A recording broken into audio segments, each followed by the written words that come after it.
Howdy. Morning. All right. Let's see who all's here.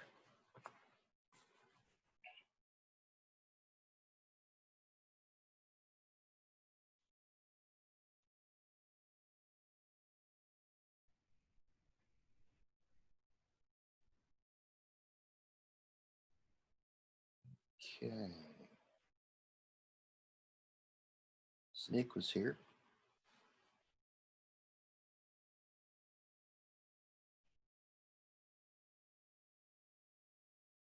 All right. Yes, I am. Good morning. Yeah. I apologize for last week. I thought we was on vacation according to your calendar. Oh, don't sweat it. It's okay. Okay. Yeah, it won't count against you.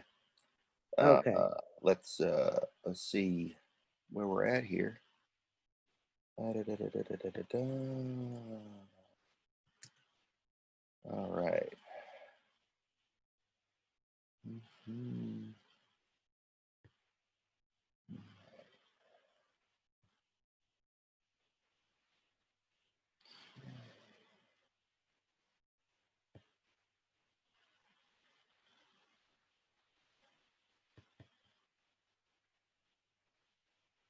All right.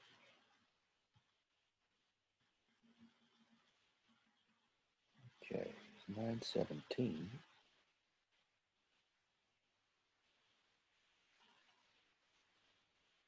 All right. Minerals, electrolytes, and water. All right. Let's pull that up.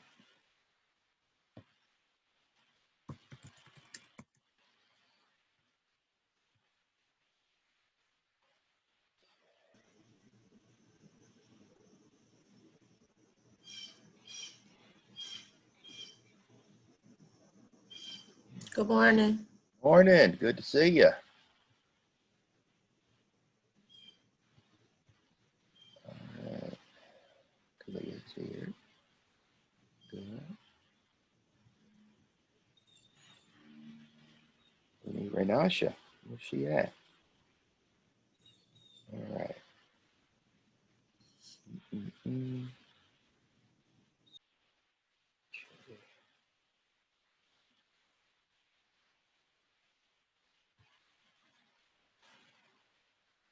Mm-mm-mm-mm.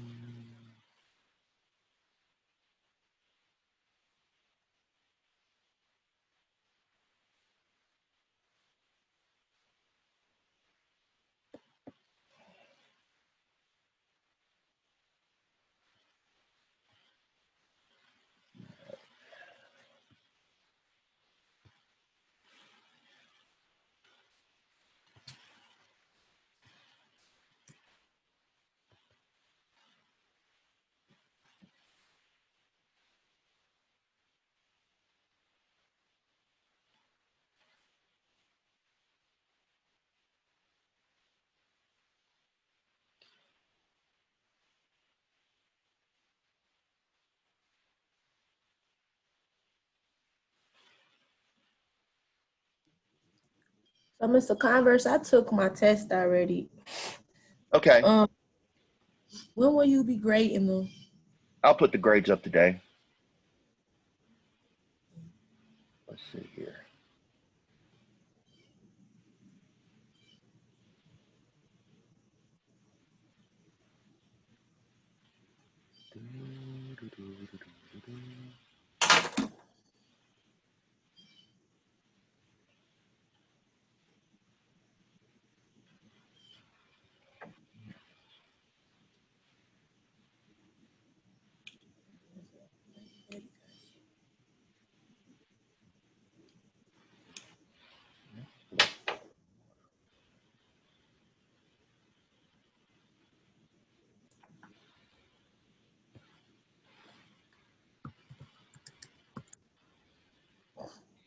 Oh, I got another question. I wasn't able to change my vitamin homework into Word.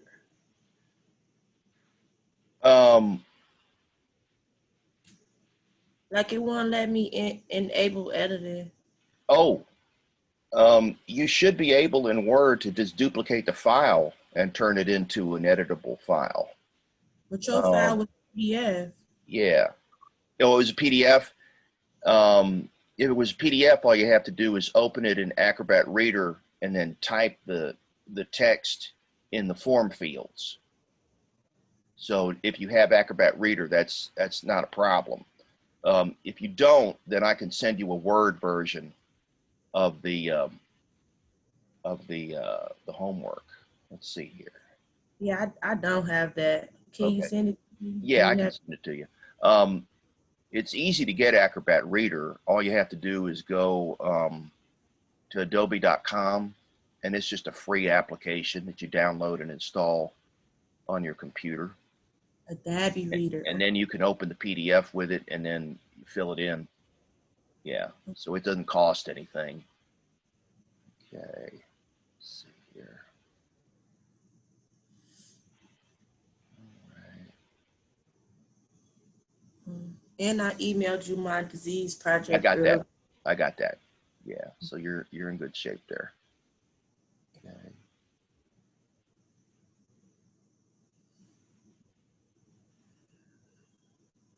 Okay, semester almost over. Yeah, almost done. Let's see what we got here. Breezing through, just breezing through. Yeah. Let's see here.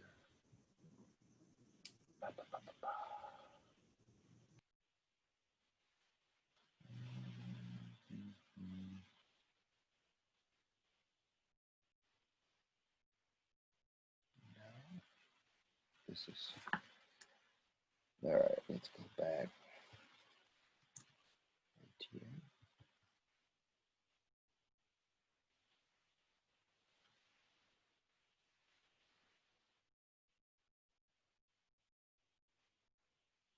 Vitamins.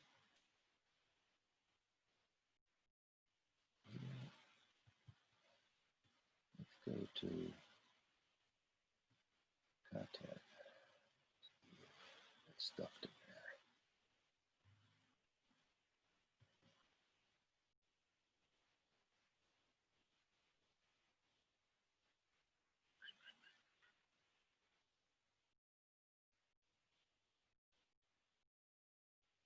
There's the minerals homework.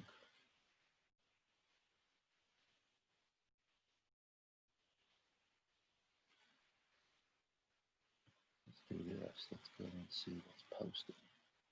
Oh, and everyone's here now, so we can do that.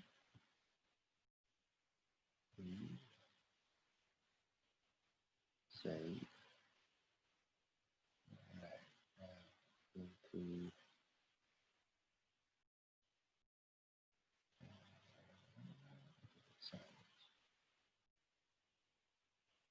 go to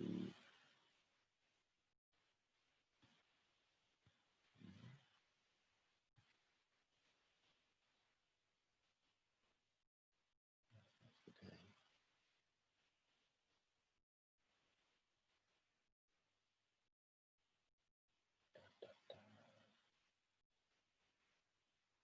All right.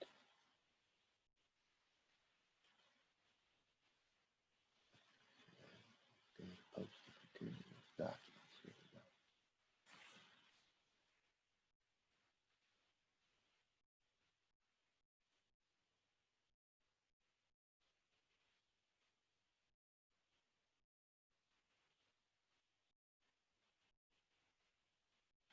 All right, it has to be. Must be embedded in minerals, I guess. So let's go there. Embedded vitamins. So,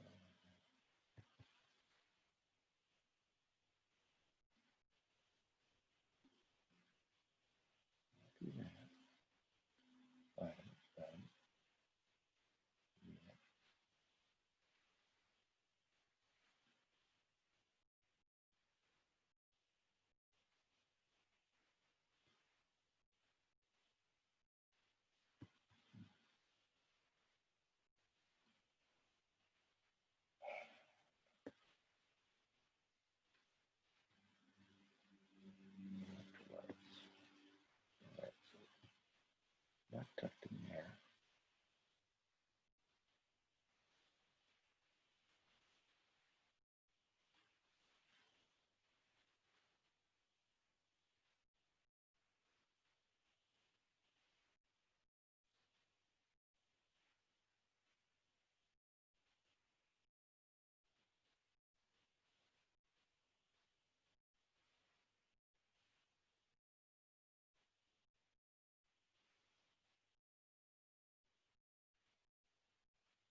Okay, that'll work.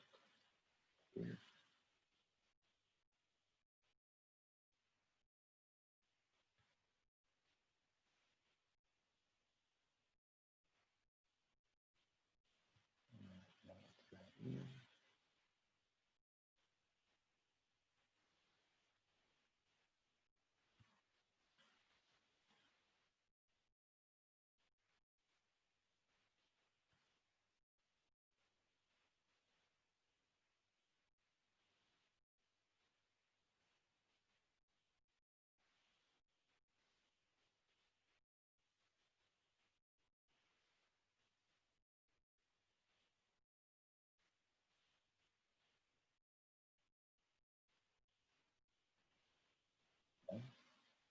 Check it out.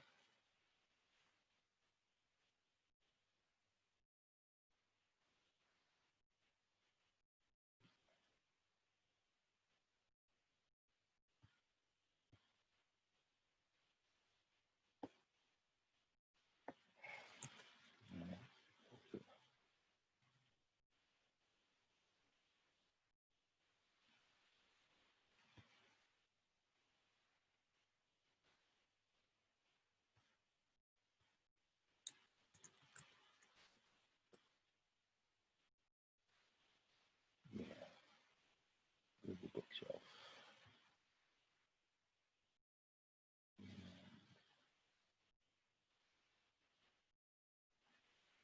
Books.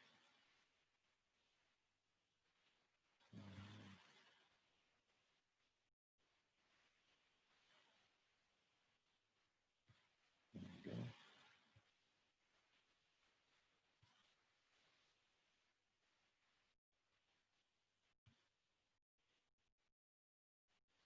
Yeah.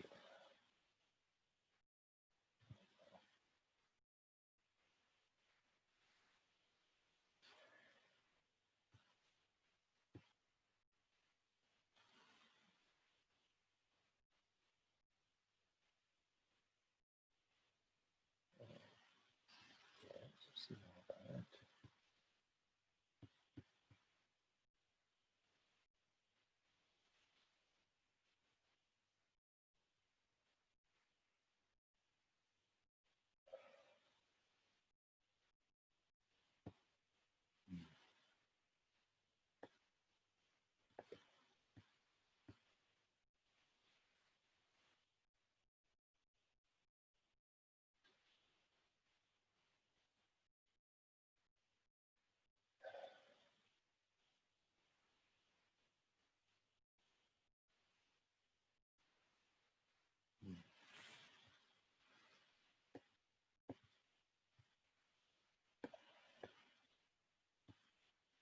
Set page.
There we go.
There we go.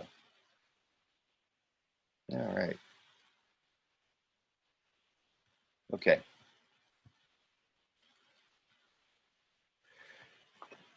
Your body requires water and minerals in order to fully function. The water is important because it provides a liquid environment in which chemical reactions can occur, which means that reactants can move in a liquid, which means they can undergo collisions, which means they can do chemical reactions. That's one critical part of water, in addition to the fact that it helps us to regulate our body temperature. It's a major part of what we secrete. It's a big part, for instance, of urine, sweat, blood, lymph, tears, synovial and cerebrospinal fluid, and so on.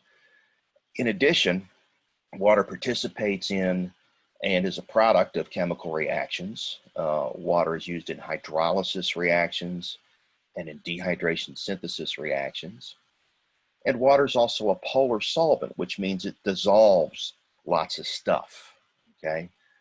Let's see here. So those are our functions, right? It's also a lubricant, right? For instance, synovial fluid in the joints allows diarthrotic joints to move rather easily. It helps to regulate our body temperature, maintain our blood volume, and dissolve solutes, including electrolytes, which are important because they can conduct electrical current, which is a form of energy used in the body by really every tissue, but most significantly muscle and nerve tissue. And it also allows polar solvents to dissolve. Things like nutrients and waste products can dissolve very easily in water. Okay, you can see here that there are different fluid compartments in the body. The extracellular fluid is outside the body and actually makes up a fair percentage of the water weight. We're about 60% water weight. And it's the cytoplasm and the intracellular fluid that makes up the bulk of that water weight, okay? And fluid moves between those compartments driven by a process called osmosis, in which water will follow wherever solutes are located, right? Basically, it's the diffusion of water from where it's most to least concentrated. You can see here some of the symptoms of dehydration. You can only last about 2 days without water, okay? You got thirst, fatigue, weakness, discomfort, impaired physical performance, dry mouth, low urine output, flushed skin, impatience and apathy, difficulty concentrating, headache, irritability, sleepiness, impaired temperature regulation, increased respiratory rate. And then if you lose between 7 and 10% of your water, dizziness, spastic muscles, loss of balance, delirium, exhaustion, collapse. And if you lose any more than that, you're dead. Okay. Where do we get water in our food? Well, percentage of water in selected foods, obviously pure water is 100%. Milk, fresh fruit, about 90 to 99%. Fruit juice, yogurt, apples, and so on, about 80 to 89%. Shrimp, bananas, corns, potatoes, avocados, around 70 to 79%. And you can see the remaining. You get your minimum amount of water from things that are hydrophobic. Oils, okay, are going to exclude water. Lard, grease, butter, no water in that, okay. If we're talking about granulated sugar, there's no water in that. There's water in sugars that are dissolved in water, okay. But you can see here that anything that's hydrophobic or anything that's a substantial solid is going to have less and less water in it. Okay.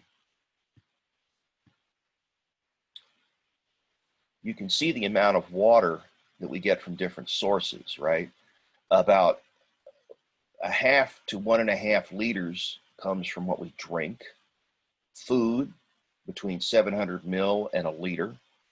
And then metabolic water, between 200 to 300 milliliters. Now you might wonder, what is metabolic water? Metabolic water is the end product of the combustion of glucose. We use glucose as a fuel in the blood in order for the cells to make usable energy.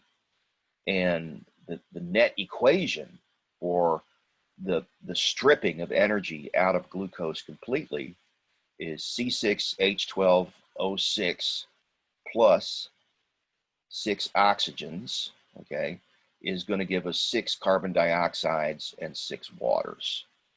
And so that's the result of pulling out all the energy in the chemical bonds of something like sugar and generating the waste product CO2, which we exhale when we breathe out, and also generating this metabolic water, right? So your total is between 1.5 and 3 liters intake a day, and your output is approximately that as well. Now, if we have an imbalance in those two, we have a problem, right? If you're taking in less water than you're putting out, then you're going to go into dehydration.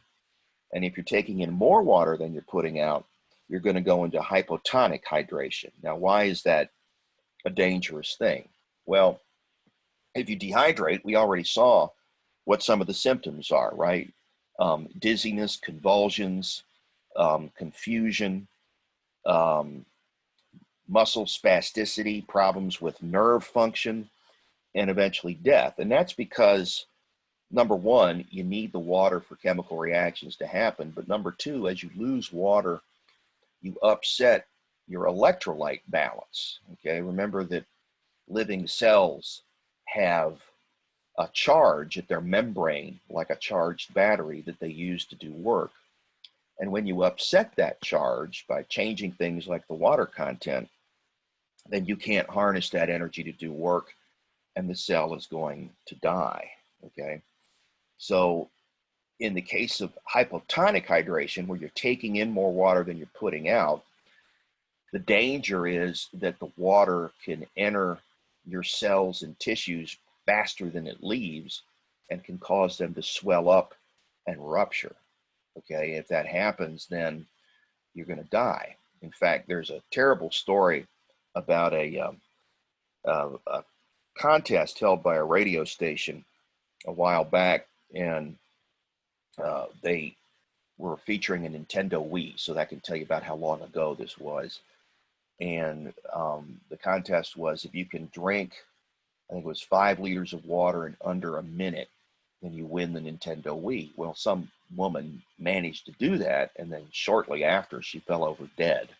And the reason is that the urinary system and your skin through sweat can't eliminate that extra water as quickly as you take it in. When you take it in that quickly, the result is that the water entered her cells and tissues, specifically got into her central nervous system and caused her brain to swell up, and it crushed against her skull, and she died. She went into a coma and she died. Okay, so there's always going to be an upper and a lower limit to the amount of water that the body can manage to work on and function normally. If you've got more or less than that amount of water, then you're going to go into either a disease state or you could die, right? So you don't want too much, you don't want too little, okay? Now, one of the ways that we regulate the amount of water we have is through the urinary system. And the way the urinary system works is that it takes blood that flows into it through the renal artery, and it filters that blood at a structure called the glomerulus. All right, and the glomerulus is just a capillary bed that's closed up inside, and I'll turn on the laser pointer so you can see here. It's closed up inside this little pocket of tissue called a Bowman's capsule, and the pressure inside this capillary bed is high enough to force water into this space, and then that water goes through a kidney tubule that consists of a proximal convoluted tubule and a descending and an ascending limb of the loop of Henle, and then a distal convoluted tubule, and then a collecting duct. All right, and what happens as the filtrate collects in the Bowman's capsule is that we pull out of the filtrate what we need to put back into the blood. So those would be useful solutes such as nutrients and building blocks, right? And then we also recover quite a bit of water and electrolytes at this area in the proximal convoluted tubule. In the descending limb of the loop of Henle, we lose water to the kidney and put it into the blood, and in the ascending loop of Henle, we pump out sodium chloride into the kidney, and the amount of water in the filtrate, in this fluid, starts to go down, okay? And then when we get to the distal convoluted tubule, we reabsorb some sodium, we reabsorb some calcium, and we also reabsorb a bit of water. And then we excrete toxins, okay? And then on our way through the collecting duct, what happens is that we adjust the amount of water that's going to be in our pee by pulling it back into the kidney, okay? If you're taking in lots of water, then the amount of water that you're going to pull back into your body is less, because there are fewer of a protein called aquaporins in this part of the tube. And if you're not drinking a lot of water, then what's going to happen is that the amount of aquaporins in this tube is going to decrease, okay? Then if you're not taking a lot of water, there's going to be fewer aquaporins. You're going to retain more water. If you drink more water, you're going to end up making this tube less permeable to water, and your urine volume will increase, okay? So bottom line, and you know this already, the more water you drink or take in your food, the more pee you make, right? And that's one of the ways that the kidney keeps your fluid balance within a nice tight limit, right? Is by adjusting how much pee you produce, by either holding on to or letting loose of more water that it got from the blood originally, right? So normally when you're eating and drinking in your routine activities of the day, your kidneys are able to compensate for all that, in addition to the fact that they're cleaning the blood at the same time by removing nitrogenous waste, such as urea and ammonia, from your blood and putting that in your pee, or in some cases storing it within the kidney itself in order for it to be used as a way to pull some of that water back out of your pee so that you can recover more of it and put it back into the blood. Okay, so it sort of does a double role here. The urea is a waste product, but the urea also helps to produce what's called an osmotic gradient in the core of the kidney that helps you hold on to more of your water. Okay, so if your kidneys didn't function right, you would have terrible problems with fluid balance, and that's why people with kidney disease have a terrible problem with electrolyte and fluid balance. And I think we talked about the fact that if your kidneys fail on you, if both of them go out, you have 2 days to live, because the buildup of waste products and the problem with maintaining the fluid balance will get to the point where you'll create toxic conditions in the cells and tissues and they'll die. So in people that don't have kidney function, what we have to do is clean their blood every 2 days using a process called dialysis. And dialysis can either be peritoneal dialysis that you do in your home, or it can be on a dialysis machine at a dialysis clinic where they route your blood through dialysis tubing that's bathed in an isotonic saline solution, and then the waste products leave the blood through diffusion, and then that cleaned blood is returned to your bloodstream in a vein in your arm, right? So we take it out and then we put it back, okay? And once it's cleaned, you can live for another couple of days. So you have to do this constantly if you have no kidney function. So the only cure for total kidney failure is a replacement kidney from a donor, and you usually get those from a living related donor, like a sister or a first cousin or a parent perhaps. And you can get by fine with one functioning kidney. That's not a problem. But if you lose both, then you have trouble producing the conditions in which your cells and tissues can work properly. The peritoneal dialysis works by putting an indwelling port in the abdomen, and you fill the abdomen with dialysis fluid, and the abdominal pelvic cavity is lined with a membrane called the peritoneum, and the peritoneum has a lot of blood vessels in it. So the waste products in the blood in those blood vessels diffuses into that dialysis fluid, and then you can drain that fluid off and then do another fill and drain. And then after a few hours, your blood is clean. And the advantage of this is you can do it at home, and you can do it with a lot of expensive equipment and travel. You can train family members, for instance, to do it, okay? But there is going to be an indwelling port in your abdomen, and that will be a risk for infection. So you have to be very careful around that port, okay? If you look here, right, we can regulate water balance at the level of the kidneys through a direct mechanism, which is to make more pee when you have more water, okay? Or to make less pee when you have less water, and that's driven primarily by pressure, okay? But ultimately, hormones have to come into the equation when we're talking about regulating how much water you retain or put into your pee at the level of the kidney tubule, all right, where the urine passes through the collecting duct and eventually is going to make it to your bladder, all right? We have to control the amount of fluid in there. We can do it two ways. The hormone mechanism that regulates blood pressure is the big player here, and it's called the renin-angiotensin-aldosterone system. And basically what happens is that when the kidneys sense a drop in blood pressure, they kick out a hormone called renin. And renin converts angiotensinogen, which is made by the liver and is always in the blood, into angiotensin 1. And then in the lungs, an enzyme called ACE converts angiotensin 1 to angiotensin 2. And what angiotensin 2 does is it promotes vasoconstriction, so your blood vessels narrow in diameter and the pressure goes up.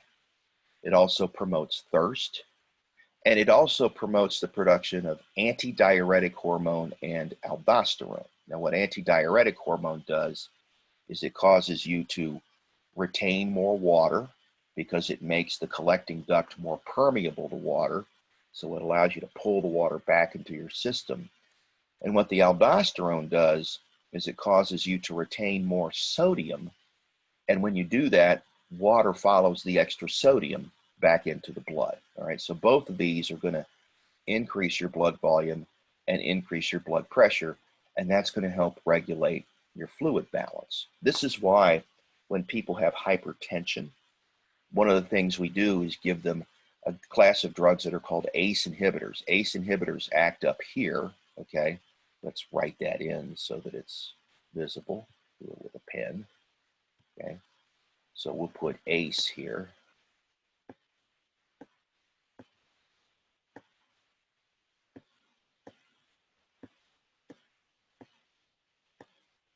Okay. And when you give somebody an ACE inhibitor, what happens is that you reduce or cut down on this enzyme activity, and you cut down on the amount of angiotensin II. And when you do that, what happens is that you promote vasodilation, you reduce production of ADH and aldosterone, and that causes your blood pressure to remain low, okay? There are other drugs that we can use to regulate blood pressure, such as diuretics, which are drugs that make you pee, okay?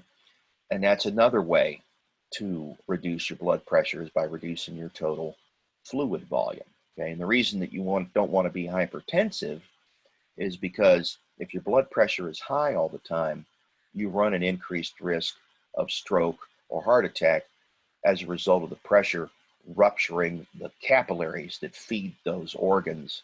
And if you do that, then you're cutting off blood to everything downstream and it'll die, okay? So typically if you have hypertension, they'll put you on one or the other or a combination of those types of drugs. And the result will be that your blood pressure will be managed, okay? We know that water is a polar solvent, right? And what that means is that a lot of stuff can dissolve in water.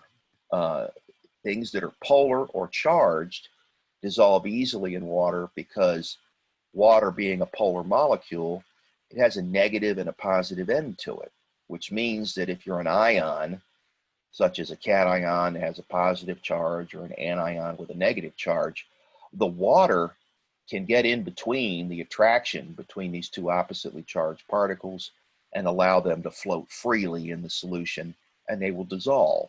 And if they're dissolved, that means they can move around, and if they can move around, they can do things like conduct current or participate in chemical reactions, okay? Polar things will dissolve in water as well, and the reason for that is that they also have positive and negative regions in polar molecules. Water is a polar molecule. Glucose is a polar molecule. Most proteins are polar, okay? And that means they can dissolve in water and they can engage in chemical reactions, okay? These electrolytes are important because these electrolytes not only conduct current, but as we said earlier, they can determine where water goes, okay? And they do that by chasing wherever the solutes are, right? This is an example of a process called osmosis, okay? And what we have here is an equal number of solute particles and a semi-permeable membrane. So water can cross here, but this solute can't. So this could be a solute, say like starch or something that's really big and can't get through this barrier. When there's an equal number of solute particles on either side, that means there's also an equal number of water molecules. So the movement from A to B and B to A of the water is the same rate. So the levels don't change. If we add more solute to the other side, right, solid solute, what happens now is that the water concentration on this side goes down while the water concentration on this side stays the same.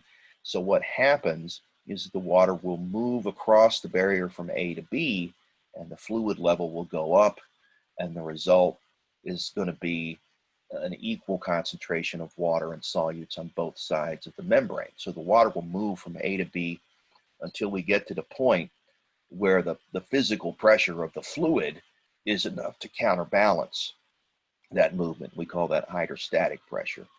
Well, that's the same mechanism that operates in the body, right?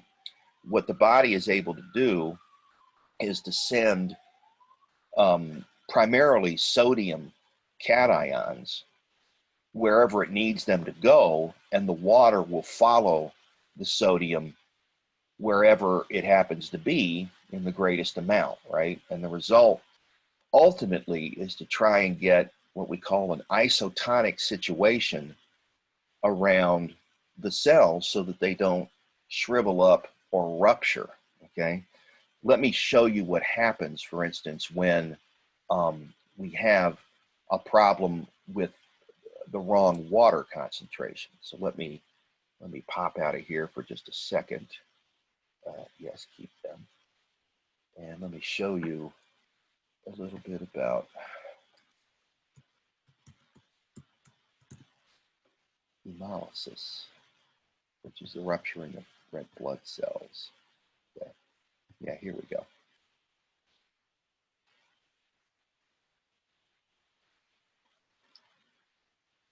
The image on the left is human erythrocytes, or red blood cells. The image on the right is enhanced with filters. These living cells are in isotonic solution. Note the lozenge shape. Now the solution has been changed to have a high salt concentration. It is hypertonic. The red blood cells shrivel and become crenated. Finally, the solution has been changed to plain water. The cells swell and burst, leaving empty membranes behind. This phenomenon is called hemolysis. The image on the left is... So you can see what happens, right? When you have the wrong water balance, the cells are either going to shrivel up and die, or they're going to swell up and pop, and they won't be able to work right. This is why if you need to have what we call parenteral fluid, IV fluid, put back into your blood because you're dehydrated, we don't give you pure water, because if we did that, we would rupture your red blood cells. That would release the hemoglobin into your bloodstream, and that would plug the capillaries, and that would cause you to die, okay? We give you what we call isotonic saline, which has the same water and solute concentration as normal plasma. And what that'll do is restore your fluid balance without destroying your red and white blood cells. And the same thing is true in the rest of the body. We work real hard using your skin and using the urinary system to keep an isotonic environment around your cells and tissues so that they don't die, okay? Now, another important parameter that has to be kept within limits compatible with life is your body's pH, which in most places is between 7.35 and 7.45. The way pH works is that the lower the pH number, the lower the pH value, the more acidic the solution is. And the higher the pH value, the more basic the solution is. And if your body fluids get too acidic or too basic, you'll fall into a condition called either acidosis or alkalosis. And if that gets too far outside the norm, what happens is you'll die, okay? So we don't want that to occur. So the body is able to regulate that using 3 different systems. It can use the urinary system, the respiratory system, and the body's buffer systems, okay? So the urinary system regulates your body's pH by causing you to make a more acid urine when your pH gets too low, right? So it basically puts the acid in your pee and you pee it out, all right? And when your pH gets too high, comes too basic, you make a more basic urine. And the result then is that your pH will shift back to within that window of between 7.3 and 7.45. The respiratory system does it by changing your rate of breathing, okay? So if your body gets too acidic, what happens is that your brain will tell your body to breathe faster and deeper. And what that does is that eliminates more carbon dioxide, all right? And when you do that, you form less carbonic acid in your tissue fluid and your pH goes up. And then on the flip side, if your pH gets too basic, then you're going to breathe lower and slower. The result is that you're going to retain more carbon dioxide, make more carbonic acid, and that's going to cause the pH to go back down.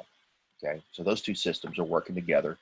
The respiratory system is a fast working system. It doesn't have a lot of capacity, while the urinary system works slower, but has a lot of capacity. So they work together. And then your body's buffer systems respond by converting strong acids into weak acids and strong bases into weak bases. Okay, a buffer system is just a weak base and what we call its conjugate acid. All right, and they're dissolved in the water. And so what happens when you throw a strong acid into a buffered solution is that the acid will try and throw out a lot of protons and make the pH drop real quick. But what happens is that the buffer molecules soak that up before it gets a chance to make the pH shift.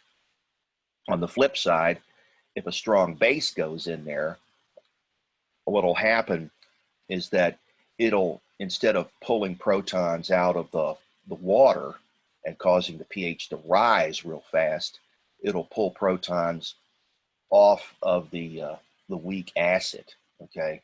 And that will result in the neutralization of that base, and the pH won't change very much. So the body has a lot of different buffer systems. One of them here is the carbonic acid bicarbonate buffer system. That's carbonic acid. Let me get the laser pointer up there. That's carbonic acid, and that's bicarbonate, right? We've got an ammonium buffer system. We've got a phosphate, phosphoric acid buffer system, and they operate in different parts of the body. Sometimes you have combinations of them working together. But the most powerful buffer system turns out to be the protein buffer system, because proteins are made of amino acids, and a lot of those amino acids, as you know, are either polar or charged, which means that they can give up or they can surrender protons, just like a buffer does in something like this buffer system.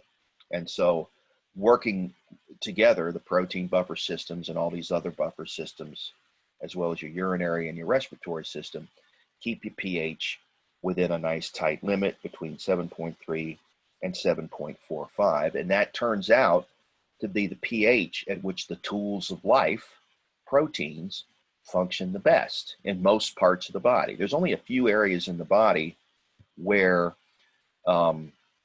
we have a pH other than 7.35 to 7.45, and that would be in the stomach, where the pH is about 2, and in the duodenum, where the pH is a little bit over 7.45, because the pancreas produces something called bicarbonate in order to neutralize your stomach acid. Okay. Other than that, everywhere else, it's pretty much within that window. Okay. You can see here the major minerals in a normal human body. The bulk of it's calcium, and that shouldn't surprise you, because that's a critical part of bone, which is a pretty significant part of our body weight. Okay. Phosphorus is the other part of what makes up the hard stuff in bone. So calcium phosphate is basically most of the mineral in bone. And that's followed by potassium, sulfur, sodium chloride, magnesium, and then what we call the trace minerals down here. Okay. Just because a mineral is a trace mineral doesn't mean that it's not important. Okay. Iron, for instance, is critical for carrying oxygen in the blood and for making ATP. So if you were to lose all the iron in your body, you would die immediately. Okay. And where do we get all of these? We eat them, right? They come from our diet. Different sources have different amounts of these minerals in order to allow us to continue to function. Okay. You can see here some of the sodium and potassium contents of processed food. All right. Potassium here in purple, sodium here in yellow. Why do we care about sodium and potassium so much? Well, the Sodium and potassium ion distribution is what is used to make membrane potential in all your cells and tissues, which is critical for them to do cell transport. That's how they get their, that's how they produce the energy at the membrane that's ultimately used to pull things into or out of the cell against their concentration gradients and what we call active transport. And so if the cells couldn't do that, they couldn't move stuff across the membrane the right way, and they would die, okay? It's easier to have a potassium imbalance than it is a sodium imbalance, and that's because our cell membranes are more permeable to potassium than they are to sodium. So if we mess up our potassium levels by ODing on it, we can die. Then what will happen is you'll get an irregular heartbeat, and your nerves won't work right, and that'll be it. Okay, you'll die. The sodium, you don't want to have too much sodium because that can contribute to higher blood pressure, because the sodium will collect in the fluids and pull water into it, such as into the blood plasma. But we can excrete the extra sodium at the level of the kidney, right? And also through our skin. But it's not gonna really have an impact on membrane potential, because the way potassium does, because the cell membranes in our tissues aren't as permeable to sodium. So it can control more how much sodium gets into or out of the cell. So it's not good to have a lot of sodium for purposes of hypertension, but it's not an immediate medical emergency the way it is to have too much or too little potassium, okay? But within normal limits, your body's able to handle the amount of those electrolytes in your system through the action of the kidneys and the skin, okay? Potassium deficiency, as we said, you're going to have high blood pressure, you're going to have sensitivity to salt, you're more likely to make kidney stones, which are extremely painful. You're going to have greater rate of turnover of bone, you'll have an irregular heartbeat, you'll have muscle weakness, and you'll have glucose intolerance. And then on the extreme end, you're going to have problems with muscle contraction and nerve transmission, and it can result in death, okay? Here we're just talking about dietary deficiencies. When we're talking about extreme potassium imbalance, we're talking about, again, a medical emergency, okay? You can see here potassium content in selected foods, right? So if you see any potassium symptoms, then what we want to do is we want to jack up things like your broccoli, your carrots, your strawberries, okay? Again, taking it in the normal diet, and down here they've got the best sources per kilocalorie, right? And they have them listed in this bar chart, right? So if you want to pick some real winners, okay, then you go for the bar that's the biggest, right? So you got like things like pinto beans and squash and corn. And then up here you've got potatoes. But again, remember, with potatoes, you've got a lot of starch in there, which can contribute to excess body weight, right? Bananas are good, okay? Strawberries, pretty good, right? The meats, they've got potassium in them, but you get better yield out of your vegetable sources. Okay, calcium is critical because it's not just used to build strong bone. It's also critical in nerve transmission, blood clotting, and muscle contraction. And if any of those go screwy, then you have serious problems with your health, right? If you have a problem regulating nerve function, you're going to die, okay, if that gets too out of control. Same with muscle function, because remember, there is one muscle that has to always work to keep you alive, and that's your heart, okay, not to mention your diaphragm.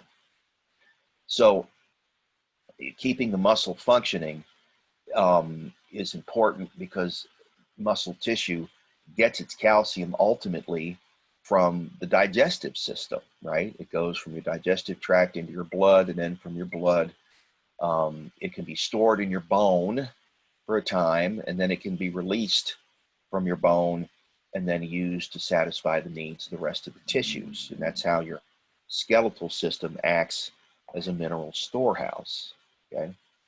So calcium is critical because it allows you to regulate things like hypertension, blood cholesterol, diabetes, colon cancer. It's been linked to a reduction in obesity, right? So you need that calcium for all of those reasons. You can see here how calcium is regulated, right? There's 3 players in the regulation of calcium: calcitonin, parathyroid hormone, and vitamin D, okay? So parathyroid hormone is made by the parathyroid glands, which are 4 little pea-shaped glands on the back of your thyroid, which is right under, it's right near your voice box, near your larynx, okay? Right under it, in fact. And it's on the back side of this gland. And parathyroid hormone promotes the demineralization of bone, the increased absorption of calcium from the kidneys and from the digestive system, okay? So this gets kicked out when our blood calcium levels drop. And the cells in the parathyroid gland have a lot of blood supply to them, and so they know when that happens, and that's when they kick out the parathyroid hormone. The calcitonin does the opposite, right? The calcitonin kicks in. It's made by the thyroid gland, and it causes bone mineralization to occur when your calcium levels get too high. It's more important in early adolescence and childhood, and becomes less important as we get older, okay? The other big player in calcium balance as a hormone is human growth hormone, okay? Because the human growth hormone determines things like the rate of bone growth, okay, and maturity. And human growth hormone is secreted throughout life, but it's, again, very critical during adolescence when the long bones are still getting longer. The human growth hormone is needed in order to attain normal adult height, right? Vitamin D we get in our diet, okay? And basically the kidneys and the skin work together with our diet to make active vitamin D that allows the mineralization of bone, okay? So the sunshine on your skin converts an inactive form of vitamin D into an active form, and then that form of vitamin D goes to the kidneys, and it finishes activating the vitamin D, and then the vitamin D can help in mineralizing or demineralizing bone. Normally, when we have a calcium imbalance, it's the result of hormone problems. An example would be a tumor on your parathyroid gland that makes too much parathyroid hormone. And the result of that is early onset osteoporosis and a condition called hypercalcemia, which is characterized by the mnemonic stones, bones, groans, and psychiatric overtones, meaning bone pain, kidney stones, smooth muscle cramps, and basically depression and anxiety, okay? If you have the reverse, hypocalcemia, then the mnemonic is cats go numb, which stands for convulsions, arrhythmia, tetany, and spasms, all right? So that tells you the kind of symptoms that you see when the calcium gets out of whack, all right? And that's going to be primarily due to problems with hormone levels, okay? Because normally we get enough vitamin D that we don't have these problems. If we lack vitamin D, then not only can we have problems with calcium balance in the blood, but we can have a condition called rickets, in which you get soft bones that crack or bend very easily, okay? It's called rickets in children, and it's called osteomalacia in adults, okay? It's the same thing. You're not getting enough sunlight to activate your vitamin D, or you're not getting enough vitamin D in your diet, although that tends to be pretty rare. You can see here what the calcium levels are in selected food. Okay. The winner here is sardines with bones, right? You can eat the bones in a pressure cooked sardine. They just crunch and crumble right away. Good vegetable choices. Green leafy vegetables. An example would be bok choy. You also get quite a bit with spinach and kale. Okay. The dark green vegetables are good for that. Tofu is a good source of calcium. And in the citrus fruits, the oranges lead the pack. Okay. But again, you have to balance that with calorie needs as well. Okay. You can see here how our bone mass changes through life, right? We start out building bone quicker than we break it down, and that's why our skeletal system grows in both density and size, and both in length and in width up to the end of adolescence. All right. And then when we get to the end of adolescence, which is, in your early 20s or so, what happens is you start to lose bone mass, right?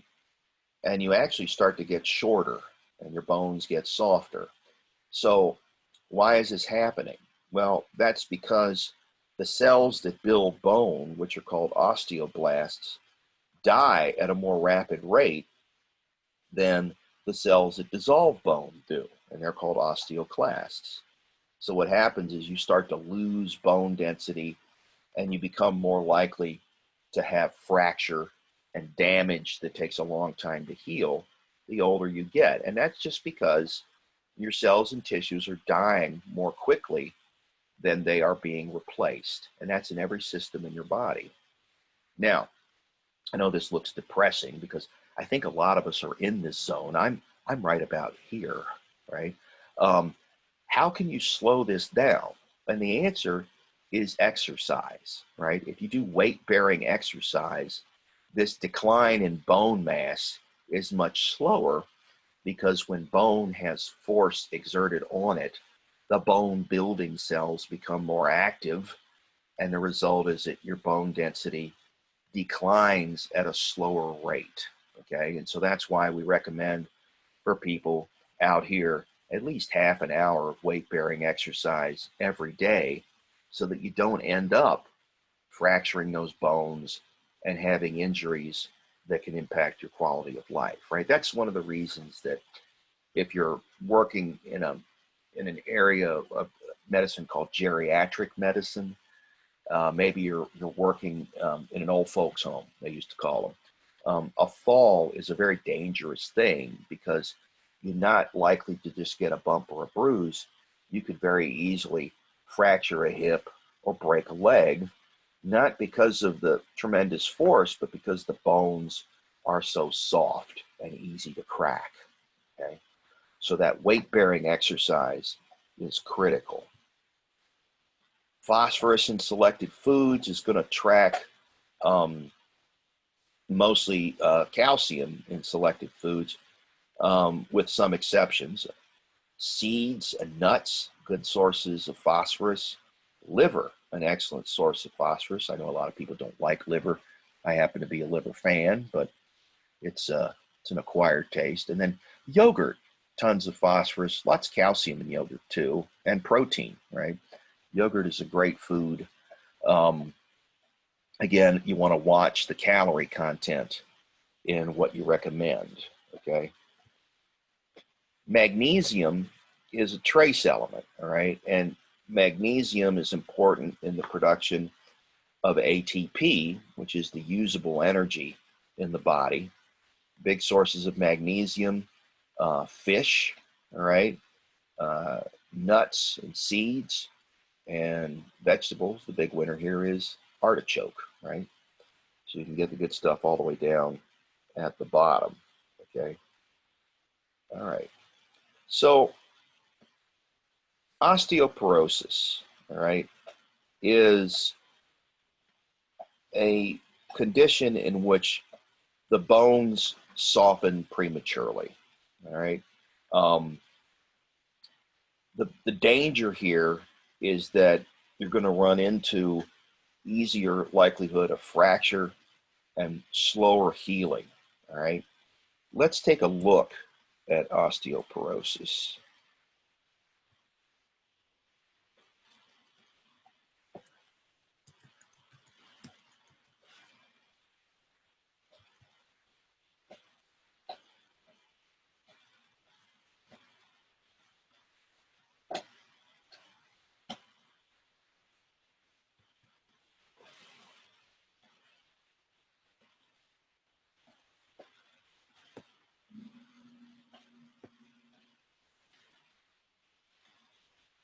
Bone is living tissue.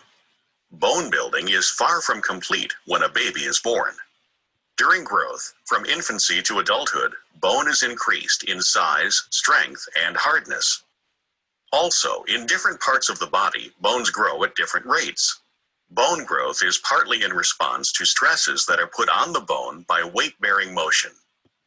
The simple acts of walking, running, jumping, and lifting heavy objects put strain on bones that results in increased bone density. Trabecular bone is found in the shaft and at the ends of the long bones, inside the spinal vertebrae, and inside the flat bones of the pelvis.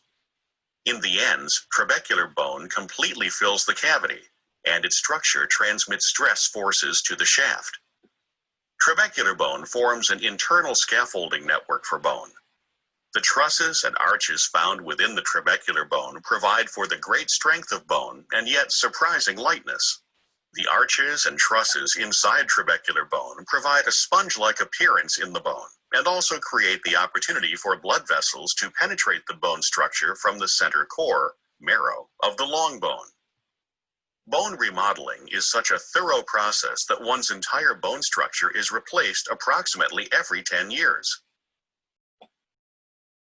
Once maturity is reached, about age 30, the process of remodeling slows and the loss of bone calcium deposits exceeds the replacement of the bone structure.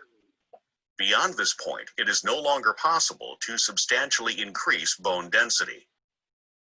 Over time, the density of the arches and trusses diminishes, and the spaces between them become larger. This process leads to a general weakening of the bone structure. It is a very gradual process and requires decades before any noticeable bone weakness appears.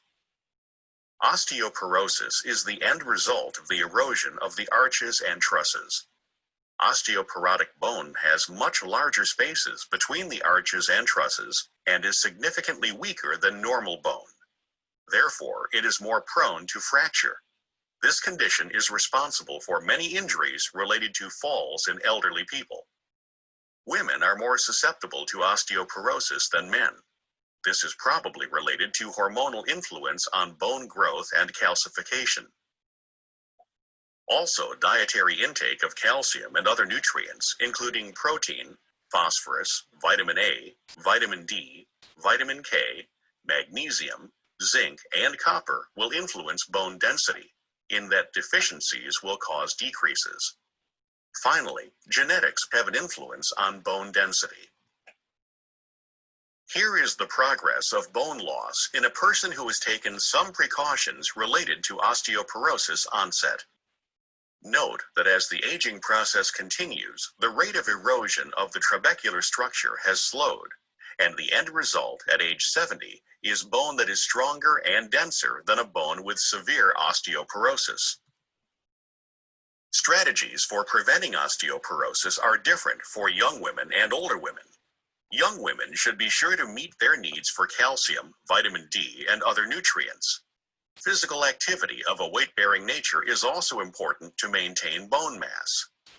In postmenopausal women, estrogens, estrogen receptor modulators, and calcitonin can slow bone turnover by binding to bone receptors. Calcium supplementation and regular exercise, especially weight-bearing and resistance activities, are important strategies for older people. Finally, since both tobacco smoking and alcohol consumption have negative effects on bone growth, these behaviors should be avoided for healthy bones. In summary, osteoporosis, the weakening of bones due to loss of calcium and phosphorus from the interior of the bone architecture, is a degenerative disease that is influenced by many contributing factors. Health-promoting interventions such as adequate nutrition and physical activity, and medical interventions such as prescription medications designed to limit progress of osteoporosis, coupled with positive behaviors such as not smoking or using alcohol excessively, can forestall the onset and severity of osteoporosis. Men are also at risk for developing osteoporosis.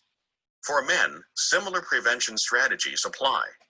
These include adequate calcium, vitamin D, and other nutrients, physical activity of a weight-bearing nature, and avoidance of behaviors like smoking and excessive alcohol consumption.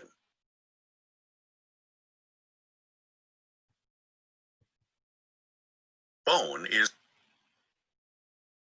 So with osteoporosis, what you're seeing here is a loss in bone density and the prevalence of what we call a pathologic fracture, which is a bone break that happens as a result of not a significant amount of force being applied to the bone, but it reveals underlying disease. Okay. Examples include hip fractures. You can break legs, arms. Okay. Again, most of these are sustained in falls. It's going to result in a reduction in the quality of life, and because of the slow wound healing that we always see in older people, it can result in complications, possibly even death, right? Remember that when we look at bone, right, bone has two distinct layers of bone tissue. There's the compact bone, which is on the outside of all bone, and it is made up of units called osteons, and it is what is essentially utilized to control calcium levels in the rest of the body, all right? And so there's a slow and steady rate of breakdown and buildup of cortical bone. Beneath that is spongy or trabecular bone, which has spaces in it that in many parts of the body, such as in the axial skeleton, are used in a process called hematopoiesis, okay? And trabecular bone gets softer when the calcium in the diet is either absent or is poorly absorbed, okay? And and there's danger with osteoporosis that you can thin that trabecular bone, and the result then is when you apply force, you're going to have a fracture, right? Extremely dangerous for the older person. You can see here some examples of healthy versus osteoporotic trabecular bone, okay? One of the things you notice in older people that have osteoporosis is a condition called kyphosis, where they have like a hunchback, okay? And the reason for that is the softening of the spongy bone in the vertebrae and the fact that most of the weight on the vertebral columns in the front causes them to hunch or lurch forward. And that leads to complications on the spinal nerves, right? And that can cause problems with muscle function and nerve transmission to and from wherever those spinal nerves ultimately go, okay? You can see here some risk factors, right? Non-modifiable ones are your gender, your age, your race, your family history, and your personal history of fractures, okay? And then estrogen deficiency that all women experience when they hit menopause. The modifiable ones are your lifestyle, your diet, whether you smoke or drink alcohol, and what your body weight is, okay? And then there are medications that have an effect. Glucocorticoids and antacids and anti-seizure drugs can have an effect on bone density as well. So again, the idea here is to regulate your diet, okay, such that you have good sources of vitamin D, and to engage in weight-bearing exercise so that you don't end up losing that bone density prematurely. All right. The reason females are at greater risk is because in females, one of the big players in bone density is estrogen. And you lose a lot of your estrogen when you hit menopause because in the ovary, it's the follicles that contain the eggs that produce the estrogen.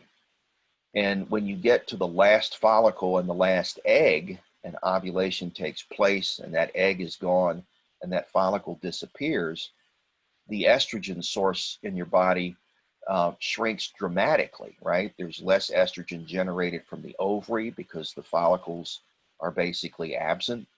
And the only real source other than that is going to be your adrenal cortex, okay? And the amount of estrogen there isn't nearly as great as coming from an ovary that has follicles in it. The reason that age is a risk is for a very simple reason, right? The older we get, the greater the rate of cell death outstrips the rate of cell regeneration, and that includes the production of cells that produce the calcium hormones, right? Calcitonin, estrogen, testosterone, etc., right? A family history of osteoporosis indicates a genetic component to it. You're inheriting that, so that's not something you can change. And a personal history of fractures indicates usually that there is underlying disease, which means that you're already prone to this type of condition, okay? So again, we can modify some of these things we can't. We can do replacement hormone for women. We can give estrogen.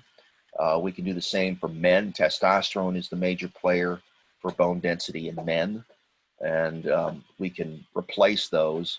And then the others are on you, right? You need to exercise and get calcium in your diet in order to avoid these problems. Dietary nutrients, you usually have adequate calcium intake during the years that you grow, as well as adequate protein. Vitamins D and K, vitamins C and A, and omega-3 fatty acids are all critical for normal calcium homeostasis. Iron is going to inhibit calcium absorption, so we need to be aware of that as well. Calcium from food supports bone health better than supplements will do. Forms of supplements include calcium carbonate, citrate, gluconate, lactate, malate, or phosphate, okay? Those are all basically calcium complexed with an organic component. And then some are made from bone meal, oyster shell, or dolomite, and there can be lead in those, and lead can be toxic, okay? Smaller doses are usually absorbed better than larger doses, and there's a reason for that. Calcium, it has a tendency to form crystals that don't dissolve very easily in water, all right? And when calcium concentration is high, those crystals are more likely to form. So small bursts of calcium are going to be more effectively utilized than a big burst, right? A big burst of calcium is likely to remain as a calcium salt and be more difficult to absorb in your body's system, okay? So let's take a just a 10-minute break, all right? And then we'll be back at 12, and we'll talk about the trace elements, okay? So we'll bump out, and we'll put that up, back at 12.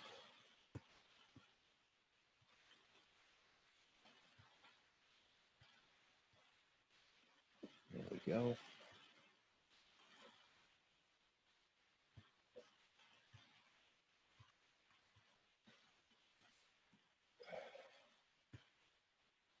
All right, so see you guys at noon.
Okay,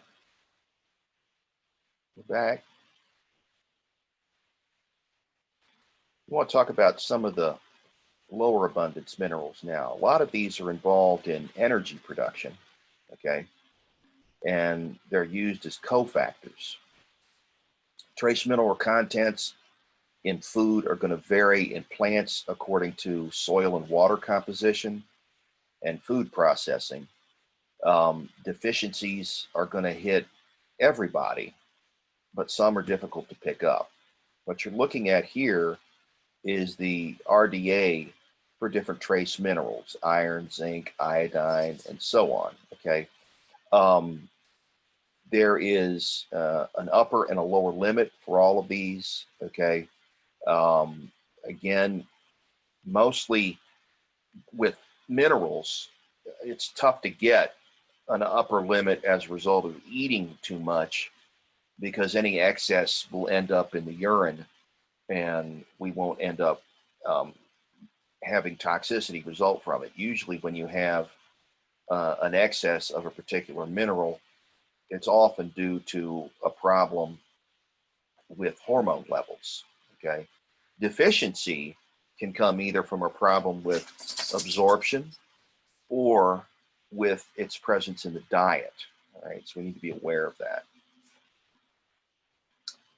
These minerals are well coordinated to meet body needs and sometimes can lead to nutrient imbalance. An excess of one can cause a deficiency in another, okay? Or they can interfere with the work of another mineral, because sometimes they can complex or they can compete for stuff that one of the minerals needs to bind to in order to have an effect. And then there are contaminants that can interfere as well. Non-essential trace minerals, nickel, silicon, cobalt, so on. We don't know what all of them are. If we look at iron, we already know that iron is critical for energy production because it's critical for both the transport of oxygen in the blood when it's bound to hemoglobin, and it's also important in the production of ATP and something called the electron transport chain. So iron in the blood is going to end up in the digestive system, or iron in your diet is going to end up in your digestive system. If the body doesn't need the iron, it's not absorbed and it's excreted in shed intestinal cells. So iron absorption is reduced when the body doesn't need it. Iron is stored in excess in mucosal ferritin, which is a storage protein. You have to complex the iron with a protein in blood or in interstitial fluid or inside the cell, because again, it tends to form insoluble compounds. One of them you probably are familiar with is iron oxide, better known as rust. And if you form iron oxide, that's very difficult to break down. All right, so when you complex iron with a protein, you're able to keep the cation from complexing with anything else. The ferritin is going to release the iron to mucosal transferrin, and that's going to hand it to the blood cells, and they're going to use it to complex to heme in hemoglobin, and that'll be used to carry oxygen around the body. Okay. About 40% of the iron in meat, fish, and poultry is bound to heme, and the other 60% is non-heme iron. Heme accounts for about 10% of the iron intake, but is well absorbed. Okay, and that's because it's complex to the heme, and that makes it easy for it to be used by our red blood cells. Okay, all the iron in foods derived from plants is non-heme. That's the remaining 90%, but it isn't absorbed as well. So you get about 17%. So if you want good iron, right, you need to eat meat sources. Okay. Transferrin is going to deliver the iron to bone marrow and other tissues. The iron's needed in bone marrow because in red marrow, that's where blood is manufactured. Storage of iron is through complexing with ferritin and hemosiderin, so that, again, that it doesn't form things like rust. We recycle our iron so that we don't have to constantly consume it from our diet, okay? And we balance it with a hormone called hepcidin, which is, again, made by the liver, okay? So if we look at where the iron goes, right, we can start with the liver, right? The liver and spleen break down worn out red blood cells that have lost their ability to repair because they don't have any nuclei or organelles. So as they pass through narrow capillaries, they get damaged, and the result ultimately is that that damage can't be compensated for, and they get trapped in the liver and the spleen. We break them apart. We move the iron to transferrin, and we store the extra iron in ferritin and in hemosiderin. The transferrin carries the iron in the blood. Some of the iron ends up in a protein called myoglobin, which is inside muscle cells, which use it to bind oxygen for use when the blood supply of oxygen isn't able to match up with the activity level of the muscle, okay? Myoglobin is very similar in structure to hemoglobin. Bone marrow incorporates the iron into hemoglobin and red blood cells, and it stores the excess in ferritin and hemosiderin. And then the iron-carrying hemoglobin is what moves the oxygen around the body. We have some loss through internal and external bleeding, all right? And of course, eventually the red blood cells after 120 days have to be recycled. So we end up going back to the liver and the spleen and repeating that process, okay? Even a tiny blood loss can cause an iron deficiency, which can develop in stages. Your iron stores will diminish, so your serum ferritin readings will drop. You'll see a decrease in transport iron transferrin. Hemoglobin and crit values will go down, which means the oxygen carrying capacity of your blood is dropping, and you can end up with a condition called anemia. And this is a type called iron deficiency anemia, where you have severe depletion of iron stores, low hemoglobin, and the symptoms are going to be red blood cells that are fewer in number, have less pigment in them, and sometimes are irregularly shaped, okay?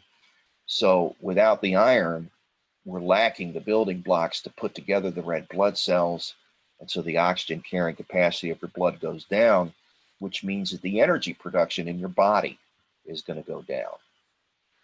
What do we see in iron deficiency? Less energy.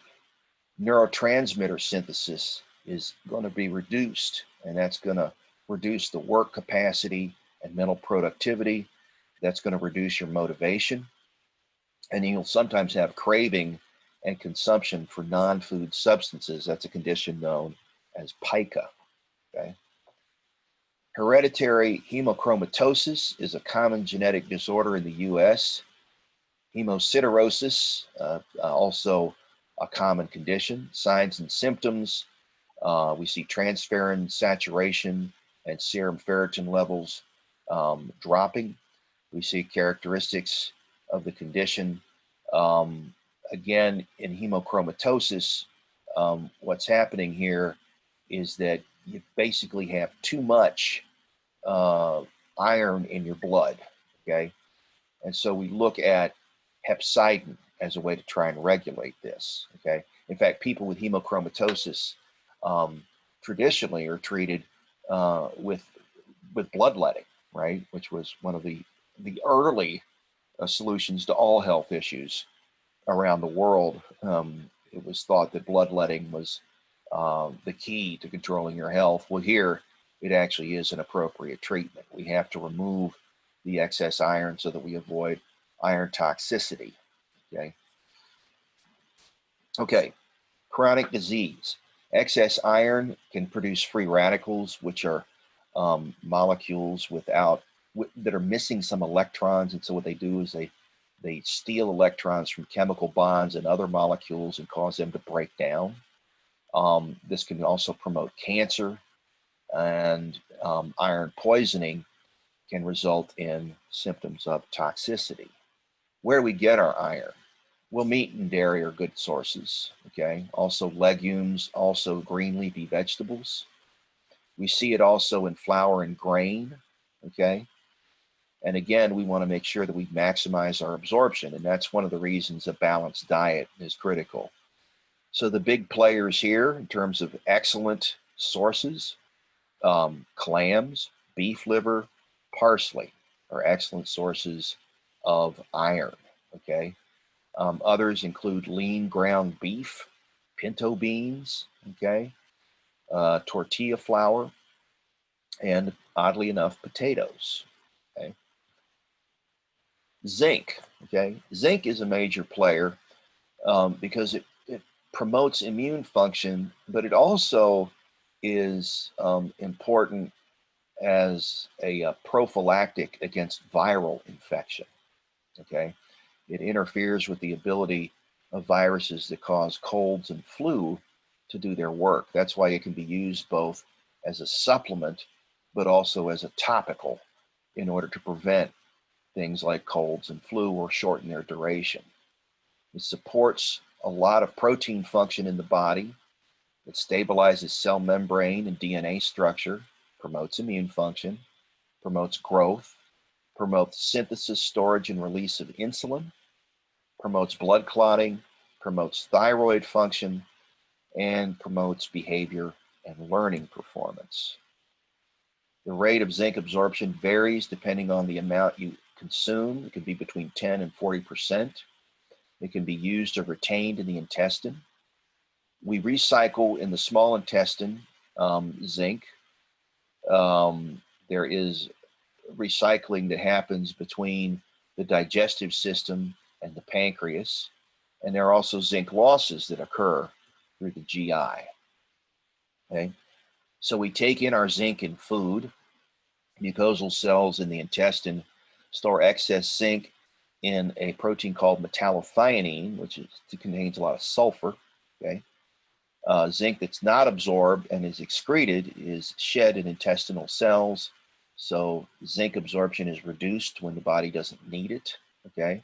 But if the body needs the zinc, the metallothionein releases the zinc into serum albumin, which is made by the liver, and transferrin, and that transports it to the rest of the body.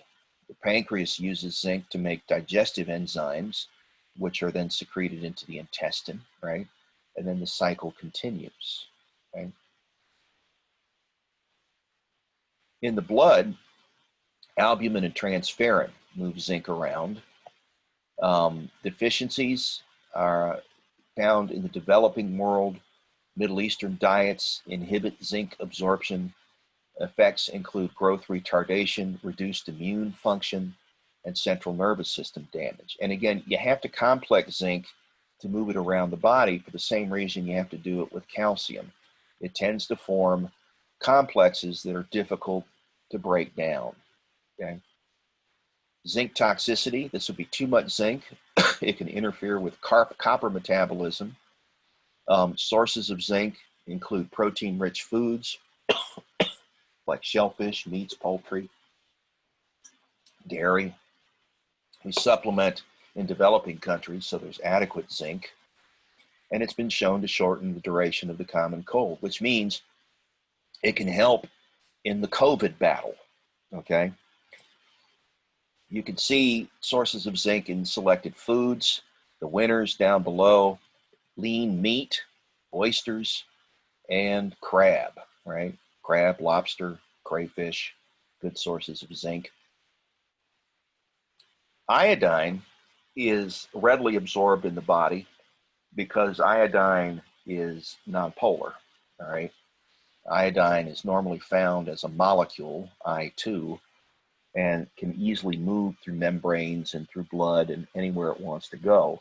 It's part of thyroid hormone, okay? So it's a structural component of thyroxine and T3, which regulate our body's metabolic rate, our body temperature. It's also important in reproduction and growth, in blood cell production, and nerve and muscle function. If you have iodine deficiency, one of the things that happens is that your thyroid gland will swell up and form a mass called a goiter. And the reason for this is that the way that thyroid hormone production normally works is that a hormone called thyrotropin releasing hormone from the hypothalamus is triggered when thyroxine levels are low, and that causes the production of thyroid stimulating hormone, which then causes the thyroid gland to make thyroxine, T3 and T4, thyroid hormone. Okay, when you don't have iodine in your system, what happens is that your thyroxine levels are low all the time, and that causes too much production of thyrotropin releasing hormone and thyroid stimulating hormone, and that overstimulates the thyroid and causes it to swell, and you generate this mass. Okay, and so people that have reduced amount of thyroid hormone tend to put on extra weight. They tend to move slowly. Their metabolism tends to drop, and their body temperatures tend to be low. Okay. So how did we avoid this in the U.S.? We put it in salt. Okay. Iodized salt is one of our big forms of iodine in the body. Seafood is also high in iodine. Okay. And as a result, we see very few goiters in the Western world as a result of iodine deficiency. Now, there's other reasons to have goiter. You can have a hyperactive thyroid, for instance, such as in Graves' disease, which is an autoimmune attack on the thyroid gland that locks it in the on position and causes overproduction of thyroid hormone and causes the gland to swell up as a result. Okay, and you can also have problems with blocking the receptors on the thyroid gland, and you can have an underactive thyroid. You can also have a tumor on the thyroid gland, and the result would be an overactive organ, or you could have a tumor in the organs that produce thyroid stimulating hormone or thyrotropin releasing hormone, right? And the result would be, again, an enlarged organ, right? Selenium is a substitute for sulfur in certain amino acids, such as methionine, cysteine, and cysteine. It's an antioxidant, so it can prevent free radical damage, and it's part of proteins such as glutathione peroxidase, which destroys free radicals. The enzymes can activate or inactivate thyroid hormone as well. If we have a deficiency in selenium, we can have a condition known as Keshan disease, which is a type of heart disease in areas of China where the soil is selenium poor. It may be a protective factor against cancer. Toxicity, there is an upper limit, all right, but it's difficult to achieve, all right. We get selenium from meat, milk, eggs, Brazil nuts. Recommended daily allowance is the amount needed to maximize glutathione peroxidase activity. Copper is important in energy production. It's part of the electron transport chain. Iron metabolism and copper metabolism are balanced, okay? It's also a defense against free radicals, and it has other roles in the body as well. Copper deficiency may be linked to cardiovascular disease, but our diet has enough copper in it. Too much copper can be the result of supplements. Genetic disorders that can affect your copper levels include Menkes and Wilson's disease. We get copper from legumes, beans and peas, whole grains, nuts, shellfish and seeds, and water that comes through copper plumbing.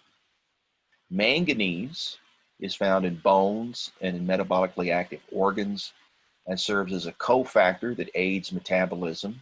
It also aids in bone formation, and it allows the conversion of pyruvate to other citric acid cycle compounds. So it's critical, again, in ATP production, okay? But you don't need much of it. Our requirements are low, deficiencies are rare. Factors that limit manganese absorption are the primary reason that you have low manganese. It can be toxic in high amounts. So there are upper limits, right? Recommendations are set based on average intake, but we get most of this from our grain. Fluoride is found in bones and teeth and can complex with the hard part of teeth to form something called fluoroapatite, which is more resistant to tooth decay than our normal enamel and dentin. Okay, we get it from drinking water, and we get it from tea and fish. Toxic levels produce a condition known as fluorosis, but this is rather rare. Okay, you can see in the lower right-hand corner what teeth look like when there's too much fluoride in the water. Chromium participates in carbohydrate and lipid metabolism. It maintains glucose homeostasis, and it can generate diabetes-like conditions if chromium is depleted. We get sources such as liver and brewer's yeast in whole grains. Okay? Molybdenum is the working part of metalloenzymes. A lot of these break down other protein. We don't know of any dietary deficiencies. Again, we don't need much of this at all. Sources include beans and peas, breads, grains, leafy greens, vegetables, milk, and liver. Toxicity is rare. Contaminants. The big player here is lead. Lead is, again, hydrophobic because it's usually complexed with itself or complex with organic components, and it is neurotoxic, all right?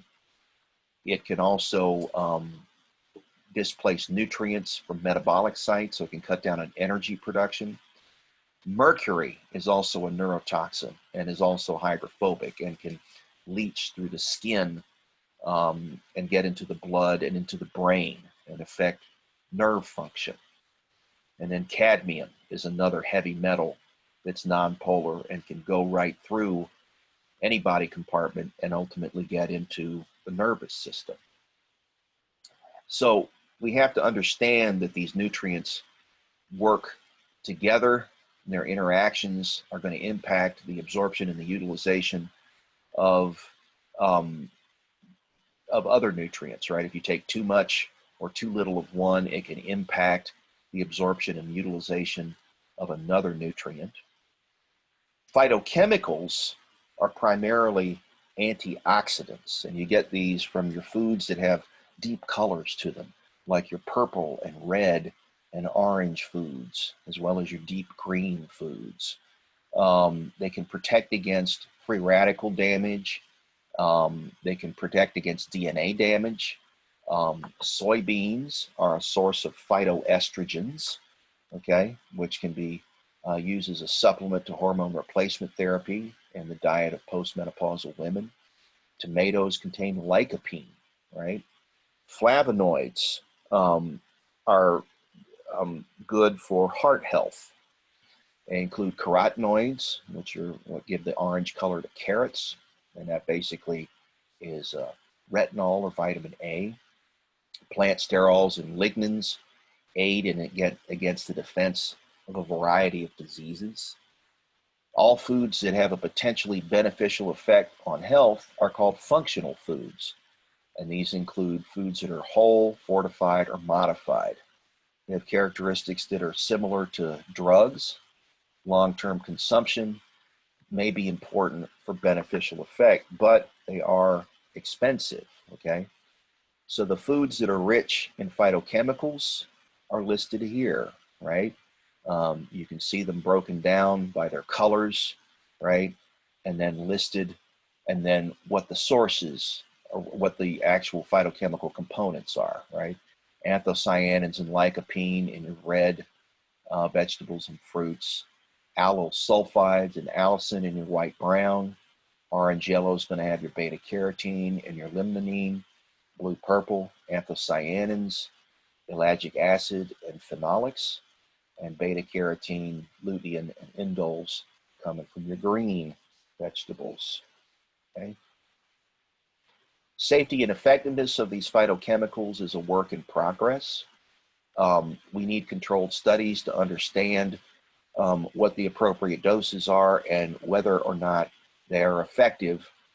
There are a lot of claims that are made for phytochemicals and phytochemical supplements, but there are very few controlled studies that are in peer-reviewed journals. And the reason that that's important is because to publish in a peer-reviewed journal, you have to do controlled experiments in large numbers in order to establish that the effect you claim is actually there, right? And if you don't do that, then we don't know whether or not what you claim is true.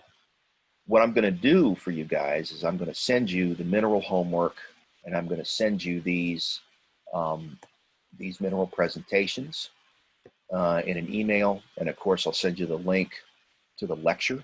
All right, and remember that let's see, let's look at what's coming up.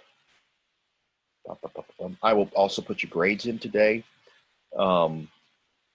What's coming up next week that's due is, that's going to be week 8. That's going to be homework number 4, which is the mineral homework that I'll send you. Your disease project will be due, and then we'll get ready for the final exam, okay? And we're also going to talk about next week cultural, ethnic, and religious influences on diet, nutrition across the lifespan, and some more about healthy eating, okay? So with that, I think we're good to go, unless there's any questions. I can go ahead and bump out. Anybody have any questions for me? Can you just send me the vitamin word? Sure, form? I'll do that. All right. Conference room. Is it okay I turn in my homework, my vitamin homework today? Yes. By all Okay, means. thank Cool. All you. right. Yes, sir. All right, y'all. I'll see you next Thursday. Okay. Okay.